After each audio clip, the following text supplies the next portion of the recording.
Is Aemond truly evil? If you're someone who has read the book, then the answer to this question is most probably yes, because of the way that Aemond has been framed within the narrative of the Dance of Dragons. History hasn't been too kind to Aemond, and in Fire and Blood he is remembered as the sinister and wicked kinslayer. He is described as being rash and full of rage, and this is demonstrable in a lot of his actions. The cold-blooded murder of Viserys Velaryon, and the absolute destruction that he caused with his dragon in the Riverlands. Aemond even consorted with a witch by the name of Alice Rivers, and this only added unto his sinister reputation. Therefore, in the book, Aemond is definitely an evil villain, and it's understandable that people would think of him in that way.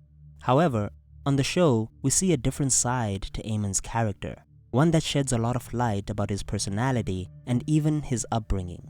We see some of the hardships that he went through as a child and even get a glimpse of the cold and distant relationship that he likely had with his father. In fact, a lot of the events that happen on the show actually give a different perspective on some of the events from the book.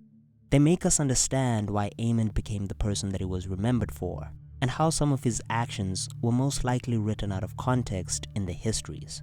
For example, in the book, we're told that Luke's death was a result of cold-blooded murder, and that Aemond sought revenge for what Luke did to his eye.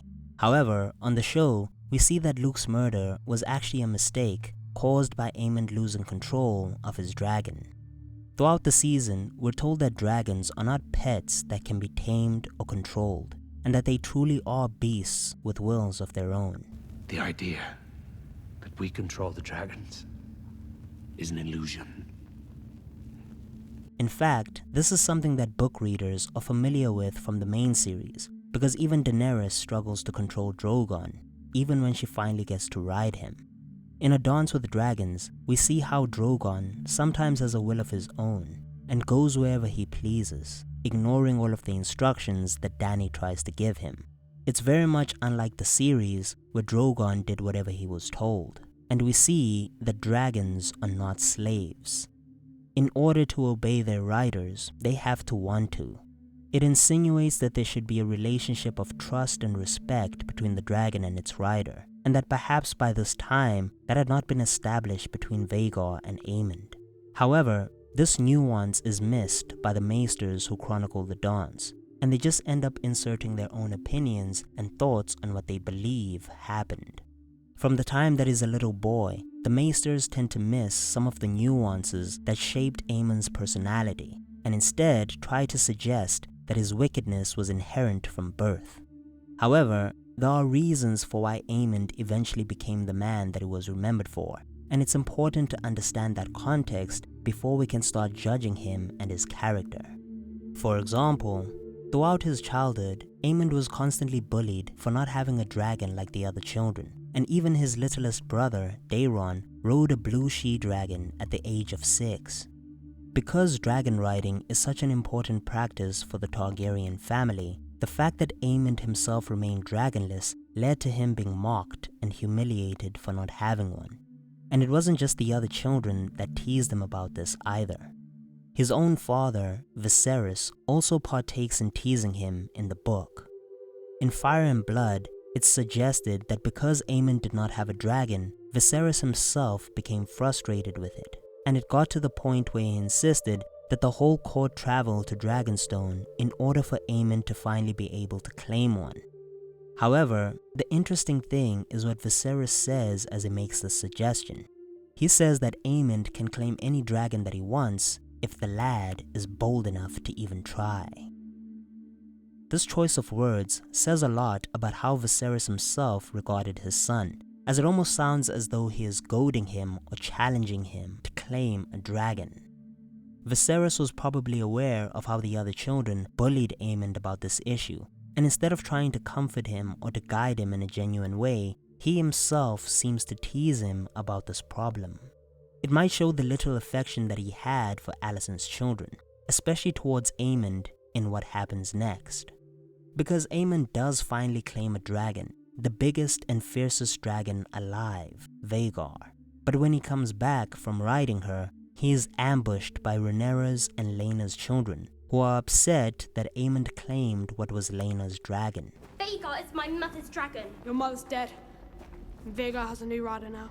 Now it's important to note that Aemond did nothing wrong in claiming Vhagar, because dragons are not heirlooms. Just because a person's mother or father once rode a certain dragon, it doesn't necessarily mean that that person has any sort of entitlement to that specific dragon. That's because a dragon isn't passed down from parent to child. If it were, then Daemon's dragon should have been passed down to Rhaenys, since Caraxes was Rhaenys' father's dragon. It means that Rhaenys' dragon, Meleys, also probably should have gone to either Viserys or Daemon, since it belonged to their mother, Alyssa Targaryen. However, that's not what happened. Remember, a dragon has a will of its own, so in order to make a claim, the dragon also has to accept the rider. And this is what happens in Aemond's case with Vhagar.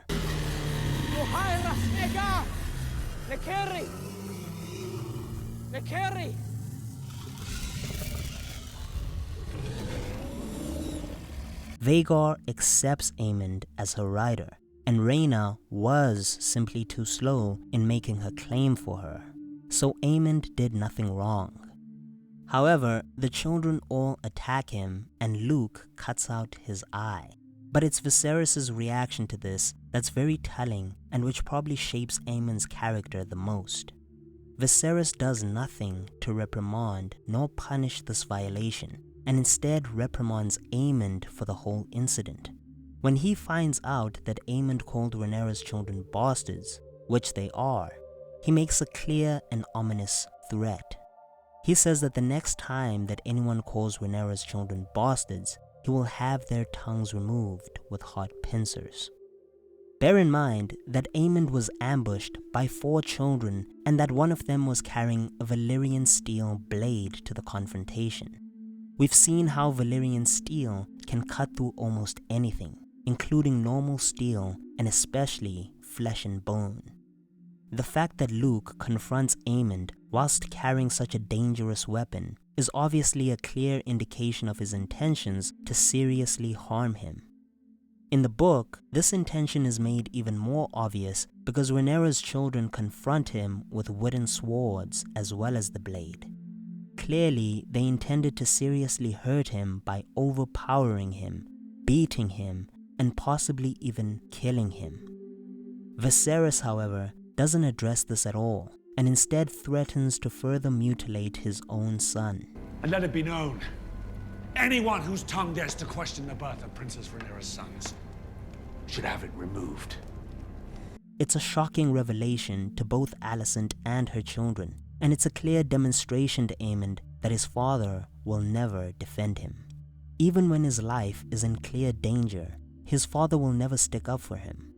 It's proof that Alicent was right all along, especially about Rhaenyra and her children. Alicent is constantly telling Aemond and his siblings to be careful of Rhaenyra and her children.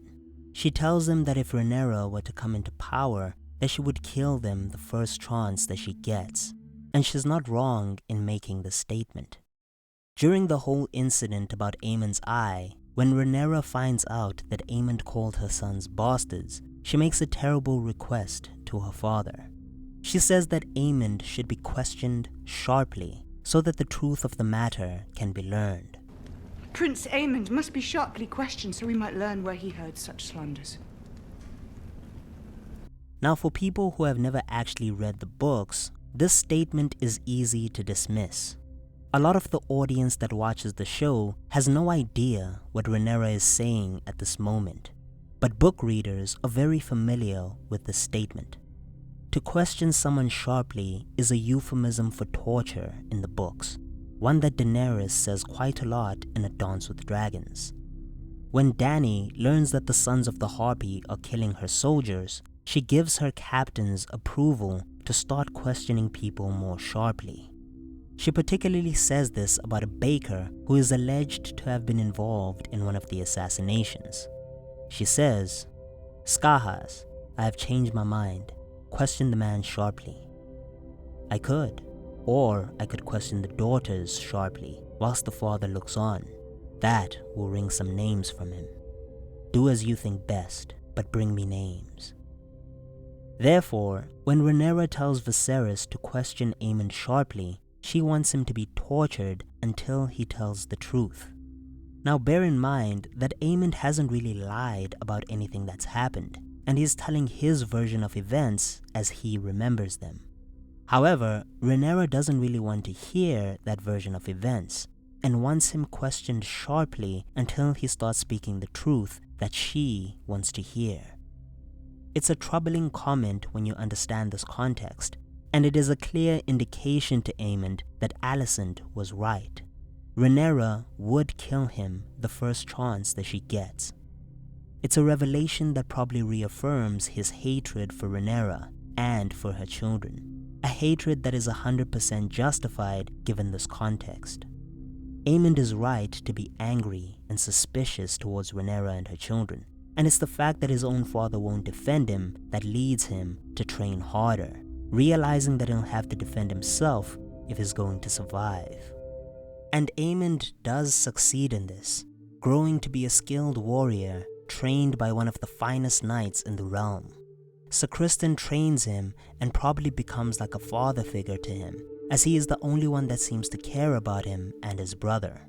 We see this in how Aemond feels comfortable in sharing his thoughts with Sir Criston. It is I, the younger brother, who studies history and philosophy. It is I who trains with the sword, who rides the largest dragon in the world. It is I who should be...